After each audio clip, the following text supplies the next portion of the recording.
Hello दोस्तों, नमस्कार। आपके आपके चैनल में स्वागत है लाइव स्टॉक मार्केट न्यूज। आइए जानते हैं कल का शेयर मार्केट कैसा रहेगा, जो कि सबसे बड़ा अपडेट है। नमस्कार, कल की तैयारी में का स्वागत है। मैं हूं मनीष मेनेगिरी और अगले आधे घंटे में बताऊंगा भारतीय बाजारों में आज क्या हुआ, कल के लिए कौन सा ऐसे अहम ट्रिगर्स है जिस पे आपको नज़र बना के रखनी चाहिए। क्योंकि आज हमने देखा कि मंथली एक्सपायरी यानी बड़ी वाली एक्सपायरी के दिन बाजार में काफ़ी ज़्यादा गिरावट देखने को मिली। निफ्टी एक समय जो है अपने ऊपरी स्तरों से 200 अंकों से ज़्यादा फिसल चुका था, लेकिन लास्ट के आधे एक घंटे में कह सकते, लास्ट के आधे घंटे में भी नहीं, लास्ट के 15 मिनटों में निचले स्तरों से निफ्टी में थोड़ी सी रिकवरी देखने को मिली। 19,600 का लो बनाने के बाद, 19,603 का लो बनाने के बाद वहां से करीब जो है 60 अंकों की रिकवरी के साथ 19,600 के पास बंद होने में कामयाब हुआ। बैंक निफ्टी में आज हमने देखा काफ़ी ज़्यादा गिरावट देखने को मिली। एक समय बैंक निफ्टी 46,310 पे ट्रेड करता हुआ दिखा, हाई बनाता हुआ दिखा। वहां से जो है हमने देखा कि बैंक निफ्टी में काफ़ी ज़्यादा गिरावट देखने को मिली, करीब 650-700 अंकों की गिरावट देखने को मिली। अच्छी बात ये रही है, अगर इन तमाम बिकवाली में अगर कुछ अच्छी चीज़ें अगर खोजनी हो, जो कि बाजार में हमेशा करना चाहिए, तो निफ्टी बैंक ने जो 45,500 के लेवल को होल्ड किया। आज 45,570 का उसने लो बनाया, वहां से थोड़ी सी रिकवरी दिखाने की कोशिश किया 150-200 पॉइंट की। निफ्टी में देखिए कम बस यही कह सकते हैं, अच्छी बात यही 19,600 के स्तर को उसने होल्ड किया और वहां से एक हल्की सी रिकवरी दिखाने की कोशिश की। अब देखना क्या होगा कि नई सीरीज की शुरुआत में, खासतौर पर अगस्त सीरीज में निफ्टी क्या करता है, क्योंकि जुलाई सीरीज में हमने एक बड़ी रैली देखी थी, एक्सपायरी का प्रेशर था, इसलिए कह सकते हैं कहीं ना कहीं आज एक मुनाफा वसूली का दबाव देखने को मिला। कई सारे इंडेक्स थे जहां पे काफ़ी ज़्यादा दबाव रहा। ऑटो इंडेक्स में देखिए काफ़ी ज़्यादा दबाव देखने को मिला, महिंद्रा एंड महिंद्रा की वजह से ऑटो इंडेक्स में दबाव देखने को मिला। इसके अलावा IT में दबाव था, FMCG इंडेक्स था, वहाँ दबाव देखने को मिला। लेकिन फार्मा एक ऐसा सेक्टर है जहाँ पर देखिए एक शानदार रैली देखने को मिली। इसके अलावा रियल्टी एक ऐसा इंडेक्स है जहाँ एक अच्छी रैली देखने को मिली। अगर फार्मा के शेयर की बात करें जहाँ पर सबसे अच्छी तेजी देखने को आज के ट्रेड में, तो कमोबेश जो है फार्मा इंडेक्स में जो है 20 के 20 शेयर आज हरे निशान में कारोबार करते हुए दिखे, तेजी के साथ बंद होते हुए दिखे। सिप्ला में हमने देखा नतीजों का ट्रिगर था, उसकी वजह से पूरे pharma stocks, Cipla, Aurobindo pharma, Gland pharma, Granules pharma, Natco pharma, ये तमाम फार्मा स्टॉक्स है जहां एक अच्छी मजबूती देखने को मिली। रियल्टी इंडेक्स एक और देखे, इस गिरते हुए बाजार में आज एक अच्छी मजबूती दिखा रहे थे। फिलहाल मैं उन सेक्टर की बात कर रहा हूँ जो गिरते हुए बाजार में आज मजबूती दिखा रहे थे। रियल्टी में देखिए DLF एक अच्छी मजबूती देखने को मिली, गोदरेज प्रॉपर्टी में एक अच्छी तेजी देखने को मिली। ओबराय रियल्टी एक ऐसा था जहां खरीदारी थी, इंडियाबुल्स रियल स्टेट, लोढ़ा जैसे स्टॉक्स थे जहां खरीदारी देखने को मिली। रियल्टी में भी निफ्टी रियल्टी के 10 में से 7 ऐसे शेयर थे जहां की तेजी देखने को मिली। इसके अलावा एक और इंडेक्स था हेल्थ केयर जिसकी मैंने बात की, वहां तेजी देखने को मिली। लेकिन अगर गिरावट वाले शेयरों की बात करें तो खासतौर पर आज हमने देखा कि ऑटो में काफी दबाव था, उसका असर पूरे ऑटो सेक्टर पर देखने को मिला। खासतौर पर महिंद्रा एंड महिंद्रा की गिरावट का असर देखने को मिला। कई सारे स्टॉक्स थे जहां दबाव था, महिंद्रा एंड महिंद्रा में गिरावट थी। बॉस देखिए वहां करीब 1.5% गिरावट, बाल्किस इंडस्ट्रीज देखिए वहां करीब 1% गिरावट देखने को मिली। TVS मोटर, आइसा मोटर जैसे स्टॉक्स थे जहां दबाव देखने को मिला। लेकिन ऑटो में एक दो स्टॉक्स थे जो बेहतर परफॉर्म कर रहे थे, खासतौर पे आज के ट्रेड में हीरो मोटोकॉर्प, भारत फोर्ज जैसे स्टॉक्स थे जो आज के ट्रेड में मजबूती दिखा रहे थे। तो बाजार पे आके दबाव किसने बनाया? कई सारे स्टॉक्स जिसकी मैंने बात की वो तेजी में थे, लेकिन कई सारे ऐसे स्टॉक्स थे हेवी वेट जो दबाव बना रहे थे और उसमें IT ने लीड किया। महिंद्रा एंड महिंद्रा, टेक महिंद्रा, नतीजों के बाद यहाँ भी दबाव बनता हुआ दिखा। ऑटो में महिंद्रा एंड महिंद्रा में दबाव था। इसके अलावा टाटा कंज्यूमर देखे वहाँ दबाव देखने को मिला। FMCG सेक्टर ऐसा था जहाँ पे आज दबाव देखने को मिला। चाहे आप ब्रिटानिया देखिए, नेस्ले देखिए, वॉल्यूम ग्रोथ को लेकर जो थोड़ा कंसर्न है उसके बस ये दबाव बनता हुआ दिखा। इसके अलावा बजाज फाइनेंस एक शेयर, यहाँ भी हम देख रहे हैं कि नतीजों के बाद से थोड़ा दबाव बनता हुआ दिखा है। OMC स्टॉक्स में BPCL में दबाव देखने को मिला था। प्राइवेट बैंक में एक्सिस बैंक देखे वहाँ दबाव था। इसके अलावा GSW स्टील, ON जैसे स्टॉक्स पिछले दिनों में हमने देखा था मेटल स्टोर में तेजी थी, लेकिन आज वापस से जो है मेटल स्टोर में थोड़ा दबाव देखने को मिला जब GSW स्टील जैसे स्टॉक्स कमजोर होते हुए दिखे। तो ऐसे में अब बाजार में क्या करना चाहिए, क्योंकि अब कल से एक नई सीरीज की शुरुआत होगी, अगस्त सीरीज की शुरुआत होगी। और पिछले 10 साल का ट्रेंड ये है कि 10 में से 6 बार अगस्त सीरीज में पॉजिटिव रिटर्न देखने को मिला, 4 बार नेगेटिव रिटर्न देखने को मिला। लेकिन जब गिरावट आई अगस्त सीरीज में तो काफ़ी तेज़ गिरावट देखने को मिली है। तो ऐसे में जब हमने पिछले 4 महीनों में एक शानदार रैली देखी, जुलाई में करीब 5% की रैली देखी, क्या अगस्त में मुनाफा वसूली का मौका आएगा? इस पर बात करेंगे अगले आधे घंटे में, समझने की कोशिश करेंगे कि अब आपको क्या करना चाहिए। इस शो में कल की तैयारी में आप अपने सवाल भी भेज सकते हैं, जिसमें कि हमारे जानकार जो हैं आपके सवालों को सुलझाते हैं। आपके तमाम सवाल जो शेयर में, पोर्टफोलियो में शेयर होंगे, कई सारे स्टॉक्स होंगे जिसमें आज दबाव देखने को मिलेगा, तो आप अपने सवाल भेज सकते हैं। तरीका बेहद आसान है, आपको अपना नाम लिखना है, अपने शहर का नाम लिखना है, आपको बताना है कि आपके पोर्टफोलियो में कितने शेयर है, ये तमाम जानकारी आपको भेज देनी है। इसके अलावा 18 स्वदेश के ट्विटर हैंडल पर जाइए, फेसबुक पेज पर जाइए, वहाँ 18 स्वदेश को फॉलो कीजिए, वहाँ भी आप अपने सवाल भेज सकते हैं। आप KKT लिखना है, कल की तारीख लिख के आपको सवाल भेजना है। इसके अलावा इस शो में जब आप YouTube पे देखें तो शो के लिंक्स होते हैं, वहाँ कमेंट बॉक्स में भी चाहें तो आप अपने सवाल डाल सकते हैं। हमारे जानकार जो है आपके सवालों के जवाब देंगे। लेकिन आज जो दो जानकार जुड़ने वाले हैं और हमारे तमाम आपके मुश्किलों को दूर करने वाले हैं, बाजार पे आगे का कन्फ्यूजन दूर करने वाले हैं, वो हमारे साथ जुड़ चुके हैं। हमारे साथ अविनाश गोरक्षकर जुड़ चुके हैं, प्रॉफिट मार्ट सिक्योरिटीज़ के, और प्रिसीजन टेक्नोलॉजी के टेक्निकल एनालिसिस जुड़े हैं मंदार जम सांदेकर। आप दोनों का शुक्रिया इतना स्वदेश को समय देने के लिए। अविनाश सर, क्या हो गया आज? एक अच्छी तेजी के बाद बाजार में एक बैक गियर लगता हुआ दिखा?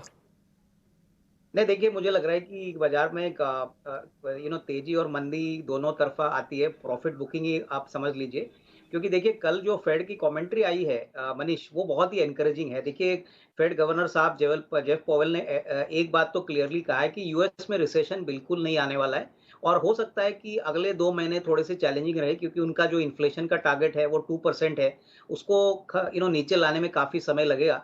बट एक बात तो क्लियर है कि जो कमेंट्री आई वो थोड़ी सी डोविश थी, और मेरे ख्याल से कल रात को तो यूएस के मार्केट्स में भी अच्छी उछाल आपको देखने को मिली। यहाँ पे मुझे लग रहा है कि कहीं ना कहीं मार्केट्स में थोड़ा बहुत मुनाफा वसूली का मूड आया है। आज जो हमने मुनाफा वसूली देखी है, मुझे नहीं लग रहा है नए एक्सपायरी में आपको और थोड़ी करेक्शन देखने को मिलेगी। तो स्टॉक स्पेसिफिक रही है, क्योंकि नतीजे जो अभी तक आए हैं, स्पेशली अगर हम ऑटो सेक्टर की बात करें, कैपिटल गुड्स सेक्टर की बात करें, तो बहुत ही दमदार नंबर आ गए। टाटा मोटर्स ने बहुत ही अच्छे नंबर दिखाए। तो मैं यही कहूंगा निवेशकों को, एक बाय ऑन डिक्लाइन का मार्केट है। आपको जब भी अच्छा मौका मिलता है, बाजार करेक्ट होता है, तो अच्छी कंपनीज में निवेश करने का मौका मत छोड़िए। आने वाले 2-3 क्वार्टर्स में, होपफुली सितंबर के बाद, हमको ये भी लग रहा है कि इंटरेस्ट रेट्स में कटौती आने की पॉसिबिलिटी है, और तभी बाजार और भी चलेगा। तब तक मेरे ख्याल से स्टॉक स्पेसिफिक रवैया अपनाइए और अच्छी खासी रिस्क रिवॉर्ड आपको मिलेंगे, ऐसा मुझे लग रहा है। अविनाश सर बता रहे हैं कि यहाँ मौका है, गिरावट आता है तो आप निचले स्तर पर खरीदारी करके चल सकते हैं। कुछ अच्छे शेयर जिसमें आप खरीदारी करके चल सकते हैं। अविनाश सर से आगे जानेंगे VIP स्टॉक्स में कि कौन से शेयर है जहाँ पे आपको खरीदारी करनी चाहिए। मंदार, आपको क्या लगता है यहाँ से रिलीफ रैली वापस लौटेगी या अभी और भी गिरावट देखने को मिल सकती है? देखिए बेसिकली जो मार्केट जब भी मूव करता है, जैसे अविनाश जी ने कहा कि तेजी और मंदी ये चालू रहेगी। अब एक चीज हमने समझ लेनी है कि जैसे हमने एक अपमूव देखा, तो उस तरीके से एक करेक्शन भी बनेगा। अब जब करेक्शन की बात करते हैं तो दो चीजें होती है, एक तो प्राइस करेक्शन होता है और टाइम करेक्शन होता है। तो प्राइस करेक्शन कब होता है कि जब बहुत एग्जैजरेट एक मूव हमें देखने को मिलती है प्राइस में, तो तब प्राइस करेक्ट कर लेता है। और जब बिजनेस अच्छा होता है तब प्राइस एक कंसोलिडेशन में चले जाता है। तो मुझे लगता है कि इंडेक्स की अगर बात करते हैं तो इंडेक्स में ऐसे तो फिलहाल नहीं लग रहा है कि एक भारी गिरावट देखने को मिलेगी, लेकिन 19,500 550 यहाँ तक निफ्टी नीचे की तरफ जरूर आ सकता है। यानी आज करंट लेवल 19,700 है, तो एक 200-250 पॉइंट का एक करेक्शन निफ्टी में जरूर बन सकता है। फिलहाल अपसाइड लिमिटेड है, नो डाउट अबाउट इट। 20,000 का एक अपर लिमिट है निफ्टी के लिए फिलहाल। तो मुझे लगता है कि ये 500 पॉइंट का रेंज बना रहेगा अगले कुछ हफ्तों के लिए, और उसके बाद फिर आगे का डायरेक्शन डिसाइड हो सकता है। और सबसे इंपॉर्टेंट वाली बात जो है कि ग्लोबल क्यूज तो ठीक ठाक है, लेकिन डोमेस्टिक क्यूज जो है, यानी इंपॉर्टेंट अभी जो फोकस पॉइंट है वो अर्निंग्स है। तो अगर अर्निंग्स बढ़िया से आते हैं तो मुझे ये दिक्कत वाली कुछ बात लगती नहीं। ये निफ्टी उसका जो अप ट्रेंड है वो कंटिन्यू करेगा। सिर्फ एक छोटा सा पॉज है, पॉज के बाद निफ्टी फिर से ऊपर की तरफ चलने शुरू हो जाएगा। जो है मुनाफा वसूली है, वापस एक अच्छी रैली देखने को मिल सकती है। तो ऐसे में दर्शकों के सवाल लेते हैं फटाफट कि क्या करने चाहिए। उनके कई सारे पोर्टफोलियो में शेयर्स हैं। अनिल भारद्वाज ने नोएडा से सवाल भेजा है, जिलेट के बारे में जानना चाहते हैं। उनके पोर्टफोलियो में 25 शेयर हैं, 5789 रुपये के भाव पे। जानना चाहते हैं कि लंबी अवधि के नज़रिए से क्या करना चाहिए शेयर में। अविनाश सर, जिलेट एक ऐसा स्टॉक है, MNC कंपनी है, और लगातार शेयर ने अच्छा परफॉर्म किया है। खासतौर पे पिछले दिन हमने देखा एक डेढ़ हफ्ते में गिरावट देखने को मिली, लेकिन वापस से खरीदारी देखने को मिली है। क्या राय होगी जिलेट पे आपकी? नहीं, मुझे लग रहा है कि देखिए इनका नजरिया अगर 1.5-2 साल है तो जिलेट में डेफिनेटली पोजीशन होल्ड करे, क्योंकि देखिए ये मोनोपोली प्लेयर है, अपने फील्ड में डोमिनेंट मार्केट शेयर एंजॉय करता है। इनका ज्योग्राफिकल नेटवर्क और प्रोडक्ट कैटेगरी जो है वो बेसिकली एक यूटिलिटी प्रोडक्ट की तरफ है, और यहाँ पे भी इन्होंने प्रीमियम कैटेगरी का प्रोडक्ट्स इंट्रोड्यूस कराए। मेरा मानना है कि देखिए ये स्टॉक थोड़ा धीरे चलता है, लेकिन इसकी जो क्वालिटी ऑफ बिज़नेस है वो बहुत बढ़िया है। अगर आपका नज़रिया मीडियम लॉन्ग टर्म है तो निवेशित रहिए। मुझे लग रहा है 1.5-2 साल के बाद अच्छी खासी कमाई होगी। टिपिकली ये इंट्राडे वाला स्टॉक नहीं है, एक पोर्टफोलियो स्टॉक है, तो इसमें थोड़ा-सा समय बिताना बहुत इंपॉर्टेंट है, तो होल्ड करने की राय। तो सीधे तौर पर जिलेट पे होल्ड करने की सलाह। कंपनी जो है जिस सेगमेंट में काम करती है, खासतौर पे आपने इस्तेमाल भी किया हुआ शेविंग के लिए ब्लेड और बाकी शेविंग प्रोडक्ट्स, उस सेगमेंट में मार्केट प्लेयर है। जो अगला सवाल है चैतन्य का नांदेड़ से, ये पूछना चाहते हैं बजाज फिनसर्व के बारे में। 200 शेयर के पोर्टफोलियो में 1630 रुपये के भाव पे बजाज फिनसर्व पे क्या राय होगी? हमने देखा था काफ़ी ज़्यादा गिरावट देखने को मिली थी, लेकिन बीते दो ढाई महीनों में शेयर ने एक शानदार रिकवरी दिखाई है और लंबी अवधि में तो निवेशकों को इसने मालामाल किया है। अब क्या राय होगी बजाज फिनसर्व पे आपकी मंदार? देखिए, बजाज फिनसर्व बेसिकली अगर आप देखो तो पिछले 1-1.5 साल से एक नैरोइंग कंसोलिडेशन में बना हुआ है, तो इसलिए मुझे लगता है कि थोड़ा सा ये लेवल्स पे थोड़ा सा कॉशियस रहना चाहिए। करंट लेवल्स पे 1650 1660 ये जो लेवल्स हैं, यहाँ पे स्टॉक में रेजिस्टेंस बनता है। ये अगर ब्रेक होता है तो मैक्स अपसाइड जो फिलहाल लग रही है वो 1750 है। और जिस तरीके से हमने पिछले 3 सालों में एक अपमूव स्टॉक में देखी है, तो उस हिसाब से मुझे तो लगता है कि और 1 साल ये स्टॉक इसी कंसोलिडेशन में बना रहेगा। यानी अपसाइड जो है वो 1650 से लेके 1750 ये मैक्स अपसाइड रहेगा स्टॉक के लिए, और डाउनसाइड जो है नीचे की तरफ 1500 1450 इस तरीके का एक प्राइस हमें देखने को मिल सकता है। तो कंसोलिडेशन है और ये कंसोलिडेशन और 1-1.5 साल चलेगा। तो सीधे तौर पे ये राय आते हुए बजाज फाइनेंस पे जो फिनसर्व पे अगला जो सवाल है जिस पे जानकार जानना चाहे गेस्ट दर्शकों ने भेजा है, विश्वनाथ रेड्डी जी ने आंध्र प्रदेश से सवाल भेजा है। वो जीवन स्मॉल फाइनेंस के बारे में जानना चाहते हैं। 45,000 शेयर के पास है, 36 रुपये 87 पैसे के भाव पे काफ़ी ज़्यादा क्वान्टिटी में शेयर लिया है। क्या राय होगी वो जीवन स्मॉल फाइनेंस पे? इनको एक अच्छा मुनाफा हो रहा है अविनाश सर, तो क्या कोई स्टॉपर्स लगा देना चाहिए या थोड़ा प्रॉफिट बुक करके मुनाफा घर ले आना चाहिए, या आपको लगता है कि नहीं अभी होल्ड की और अच्छी तेज़ी देखने को मिल सकती है यहाँ से? नहीं, बिल्कुल मनीष, मुझे लग रहा है कि देखिए इन्होंने बहुत ही अच्छे लेवल पे उज्जीवन स्मॉल फाइनेंस खरीदा है और ये हमारा टॉप पिक है स्मॉल फाइनेंस बैंक्स में। हमको लग रहा है कि जो FY 24 के नंबर्स आएंगे काफ़ी दमदार आएंगे, क्योंकि देखिए पिछले साल 1100 करोड़ का प्रॉफिट किया जो पिछले साल घाटा था। इनका कासा रेशो भी काफ़ी अच्छा है, कॉस्ट ऑफ फंड्स भी काफ़ी कॉम्पिटिटिव है। सबसे बड़ी बात ये करीबन 77,000 कस्टमर्स को केटर करते हैं। सबसे बड़ी बात 25 स्टेट में काम करते हैं, और स्मॉल फाइनेंस बैंक्स में हमने देखा है कि जिस प्रकार का क्रेडिट ग्रोथ एक्सपेंशन हो रहा है उसका फायदा बैंकों को भी मिला है। तो यहाँ पे मुझे लग रहा है कि अगर ये 12-15 महीने की अवधि के लिए वेट कर सकते हैं तो 57-58 का एक टारगेट प्राइस पॉसिबल है। तो यहाँ पे होल्ड करें। मुझे लग रहा है Q1 के नंबर्स भी बहुत दमदार आएंगे, तो उसके बाद स्टॉक में और थोड़ी तेजी आपको देखने को मिल सकती है। तो जीवन स्मॉल फाइनेंस होल्ड करने की सलाह यहाँ से और अच्छी तेज़ी देखने को मिल सकती है। शो के शुरुआत में मैंने आपको बताया था कि रियलिटी शो में आज के ट्रेड में एक अच्छी मजबूती देखने को मिलती है, लेकिन महिंद्रा लाइफ स्पेस को दिखाइए। आज बाजार में तमाम रियलिटी स्टॉक्स जब बेहतर परफॉर्म कर रहे थे, शेयर में दबाव देखने को मिल रहा था।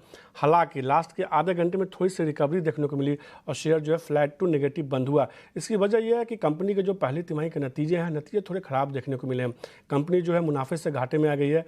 मैनेजमेंट का हालांकि ये कहना है कि आने वाले दिनों में उनके प्रदर्शन में सुधार देखने को मिलेगा और अगले 5 साल में कंपनी 5 गुना ग्रोथ का लक्ष्य भी हासिल कर सकती है। दो चीजें, पहली है कि फाइनेंशियल ईयर 2025 के लिए हमने 3200 करोड़ का टारगेट दिया हुआ है, not for FY 24 but 2025, and will stay with that. हम लोग उस गाइडेंस पे कंटिन्यू करेंगे। जो आपका प्रश्न है कि जो प्री सेल्स का कम हुआ है इस क्वार्टर में, वो हमारा एक बड़ा लॉन्च था, कार्निवली लॉन्च होने वाला था इस क्वार्टर में, वो because of some regulatory issue थोड़ा डिले हो गया है because we are just fine tuning हमारे जो अप्रूवल्स हैं, डिजाइन हैं, to make sure that we हम लोग अपने डिजाइन को, हम लोग अपने ड्राइंग को अच्छे से चेंज करके भी लॉन्च करेंगे थर्ड क्वार्टर में, तो दैट वो हमारा प्लान है। तो जो प्री सेल क्वार्टर 1 में होना था वो क्वार्टर 1 में नहीं होगी, क्वार्टर 3 या क्वार्टर 4 में होगा। अविनाश सर, क्या महिंद्रा लाइफ स्पेस पे क्या राय होगी? ये एक रियलिटी में स्टॉक्स में देखिए इसने भी काफ़ी शानदार रिटर्न दिया है। अगर बीते इस साल की बात की जाए तो 325-26 के जोन से एक तेज़ी देखने को मिली, अब 500 के आसपास अब ट्रेड कर रहा है।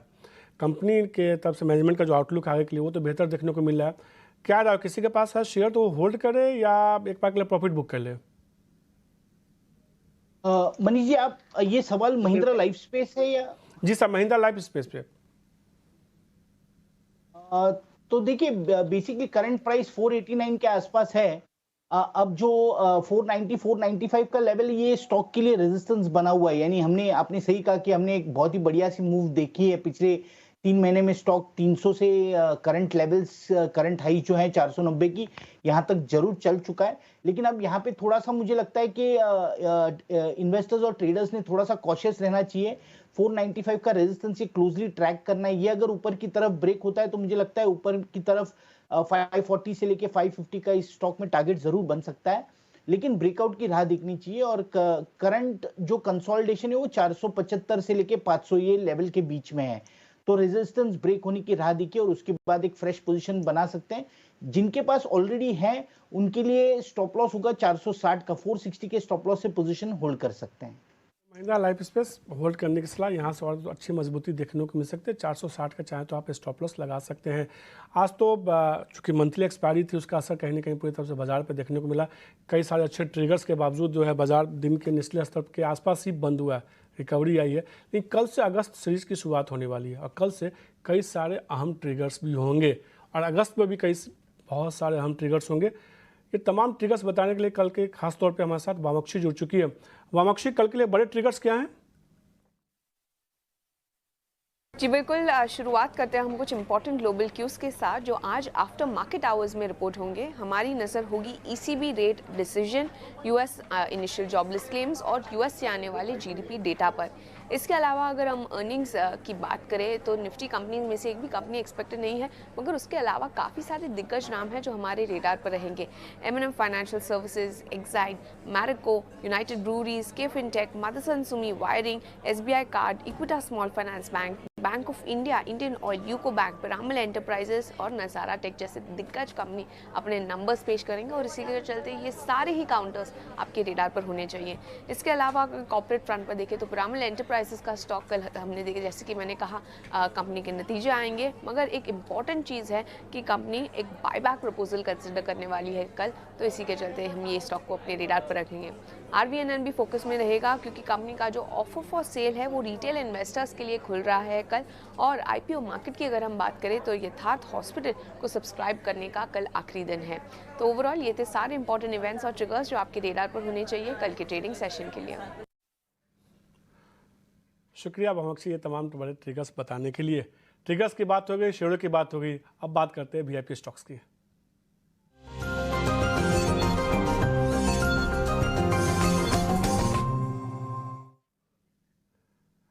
मंदार सर, अविनाश सर, समय थोड़ा कम है तो थोड़ा जल्दी से मंदार सर आपकी तरफ से कौन से वीआईपी स्टॉक्स होंगे? देखिए, पहला स्टॉक है टाटा कम्युनिकेशन। मार्केट आज नीचे था लेकिन ये स्टॉक एक पॉजिटिव ट्रेंड दिखा रहा था, 4% अप ट्रेड किया हुआ है। तो मुझे लगता है ये बुलिशनेस और आगे जाते हुए भी कंटिन्यू होगा, इसलिए इसमें एक बाय बनेगा। 1640 का स्टॉप लॉस होगा और 2000 का टारगेट होगा। ध्यान रखिए, ये जो टारगेट है ये अगले 2 से 3 महीने का टारगेट है। और दूसरा जो स्टॉक है ये वंडरला है। ये शॉर्ट टर्म का व्यू है, 1 से 2 हफ्ते का। इसमें भी एक कंसोलिडेशन के बाद एक फ्रेश ब्रेकआउट बना है, बढ़िया से वॉल्यूम्स ट्रेड कर रहा है। तो इसमें एक बाय बनेगा। 580 का स्टॉप लॉस होगा और 680 का टारगेट होगा। वंडरला हॉलीडेज 680 के लक्ष्य के साथ खरीदारी कीजिए। 580 का स्टॉप लॉस थोड़ा ट्रेडिंग पिक्स के तौर पे मंदार ने दिया है। इसके अलावा टाटा कम्युनिकेशन में खरीदारी करने के लिए 2000 रुपये का आपको इसमें स्टॉप लॉस लगाना हो, टारगेट लगाना होगा। यहाँ से मजबूती देखने को मिल सकती है। स्टॉप लॉस जो है 1640 का लगाना है। थोड़ा सा लंबी अवधि के हिसाब से ट्रेडिंग कह सकते हैं कि जो उसके हिसाब से उन्होंने बताया। अविनाश सर, आपकी तरफ से कौन सा समान तौर पे mid cap small cap share भी कई सारे आप ऐसे पिक करते हैं जिसमें अच्छा रिटर्न देखने को मिलता है, किस शेयर पे दाव लगा रहे हैं आप? नहीं, बिल्कुल मनीष, पहला शेयर जो है वो प्राइवेट बैंकिंग में आईडीएफसी फर्स्ट है। 82 रुपये का शेयर है। मुझे लग रहा है कि देखिए जिस प्रकार का कासा ग्रोथ और एमएसएमई का जो बिजनेस में इन्होंने ग्रोथ रिकॉर्ड किया है, मुझे लग रहा है कि FY24 में बहुत ही बढ़िया ग्रोथ आने की उम्मीद रहेगी।